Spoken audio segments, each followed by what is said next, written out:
Starting a crystal business can earn you anywhere from $35,000 to $70,000 per year, with more revenue coming in as you gain recognition. Your profits can increase if you are able to operate as a wholesaler. A wholesale business, on the other hand, will necessitate a larger initial and ongoing investment. The first step is to secure a few wholesale options for your crystals and make some initial purchases so that you can display items for customers. These initial orders will be paid out of your own money, so make sure that you choose wisely and don't overpay. You'll also need to get a business license, insurance for yourself and the company, and invest in some startup advertising to get customers interested in your crystal business. In this video, you will learn how to start a crystal business. This video will be your first stepping stone, providing a practical step-by-step approach to starting your crystal business. We will go over topics such as conducting market research, conducting competitive analysis, writing a business plan, and raising money from angel investors. It is critical that you watch this video from the beginning to the end so that you can have a clear understanding of how to start a crystal business. The first thing you should do before starting a business is conduct market research. Consumer behavior and economic trends are combined in a market research to confirm and improve your business idea. It is critical to understand your customer base from the start. Market research allows you to reduce risk while increasing your chances of business profitability. Collect demographic data to better understand the opportunities and constraints for gaining customers. This can include demographic information such as age, wealth, family, interests, or anything else relevant to your business. Then, to get a good sense of your market, you should answer the following questions. 1. Demand. Is your product or service in high demand? 2. Market size. How many people are likely to be interested in your product? 3. Economic indicators. What is the income range and employment rate? 4. Locations. Where do your customers live and where can your business reach? 5. Market saturation. How many similar options do consumers already have? 6. Pricing. How much are potential customers willing to pay for these alternatives? You will want to stay current on small business trends. It is critical to understand the specific market share that will impact your profits. You can conduct market research using existing source, or you can conduct your own research and reach out directly to consumers. Existing source can save you a lot of time and energy, but the information may not be as tailored to your target audience as you would like. Use it to answer both general and quantifiable questions, such as industry trends, demographics, and household incomes. Asking consumers directly can provide you with a more nuanced understanding of your specific target audience. Direct research, on the other hand, can be time-consuming and costly. Use it to respond to questions about your specific business or customers, such as reactions to your logo, changes you can make to purchasing experience, and where customers might go instead of your business. Direct research methods include surveys, questionnaires, focus groups, and in-depth interviews. Following market research, the next step is to conduct competitive analysis to identify a market advantage. Competitive analysis allows you to learn from businesses that compete for your potential customers. This is critical for defining a competitive advantage that generates long-term revenue. Your competitive analysis should identify your competitors by product line or service, as well as market segment. Here are some characteristics to look for in the competitive landscape. 1. Market share. 2. Strengths and weaknesses. 3. Your window of opportunity to enter the market. 4. The importance of your target market to your competitors. 5. Any obstacles that may impede your entry into the market. And 6. Secondary or indirect competitors who may have an impact on your success. There may be numerous businesses competing to serve the same market that you are. The level of competition, the threats of new competitors or services, and the effect of suppliers and customers on prices are all important factors to consider. You should write a business plan after conducting competitive analysis to determine a market advantage. A good business plan will walk you through each stage of starting and running your company. Your business plan will serve as a roadmap for how to structure, run, and grow your new venture. It's a method of organizing your thoughts about the most important aspects of your business. Business plans can assist you in obtaining funding or attracting new business partners.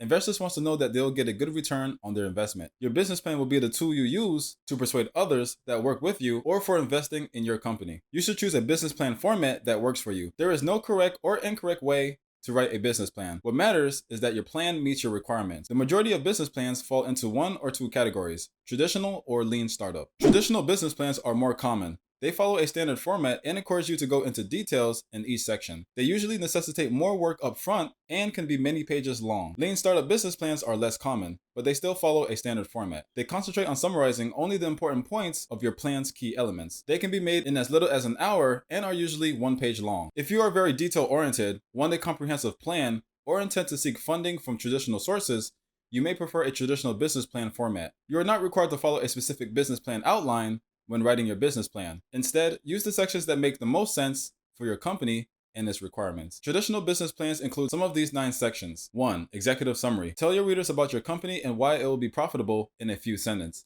Include your company's mission statement, product or service, and basic information about its leadership team, employees, and location. If you intend to seek funding, you should also include financial information and high-level growth plans. 2. Company description.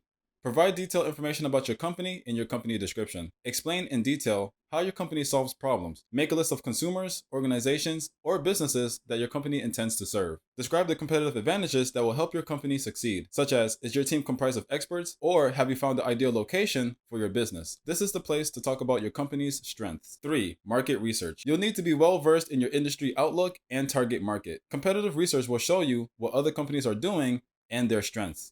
Look for trends and themes in your market research, such as what are the actions of successful competitors? What makes them so effective? And also, are you able to do it better? This will be the time to respond to these questions. 4. Management and organization. Tell your reader how your company will be organized and who will be in charge. Describe your company's legal structure. Indicate whether you plan to incorporate your business as a C or S corporation, a general or limited partnership, or as a sole proprietorship or limited liability company, LLC. In your company, use an organizational chart to show who is in charge of what. Demonstrate how each individual's unique experience will contribute to the success of your venture. Consider including resumes and curriculum vitae for key members of your team. 5. Product or service line. Describe the product or service you provide. Describe how it benefits your customers and the product life cycle. Share your intellectual property plans, such as copyright or patent filings. Explain in detail if you are conducting research and development for your service or product. 6. Sales and marketing.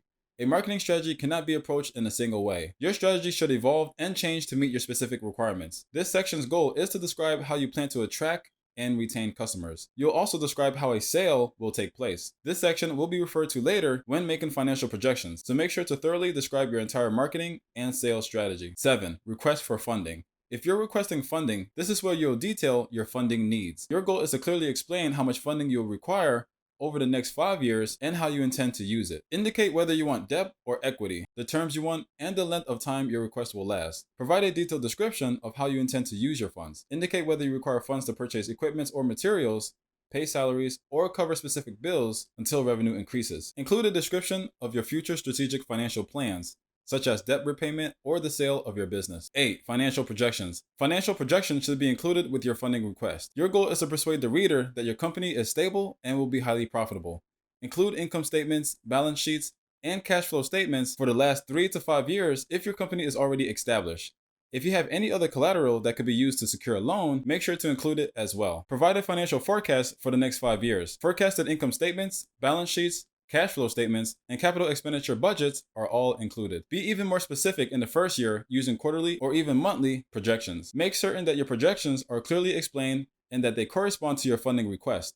This is an ideal place to use infographics to tell your company's financial story. 9. Appendix. Provide supporting documents or other materials that were specifically requested in your appendix.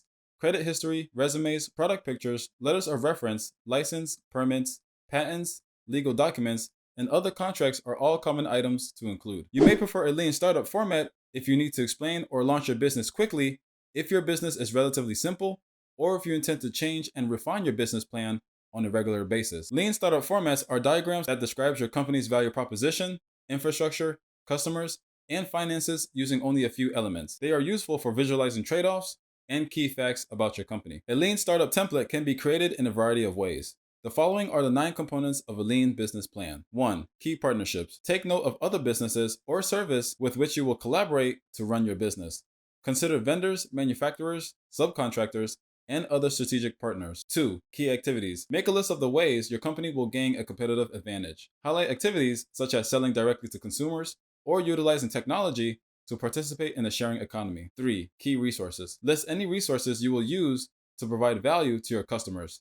Staff, capital, and intellectual property may be among your most valuable assets. Remember to take advantage of any business resources that may be available to women, veterans, Native Americans, and hub zone businesses. 4. Value proposition. Make a clear and compelling statement about your company's unique value to the market. 5.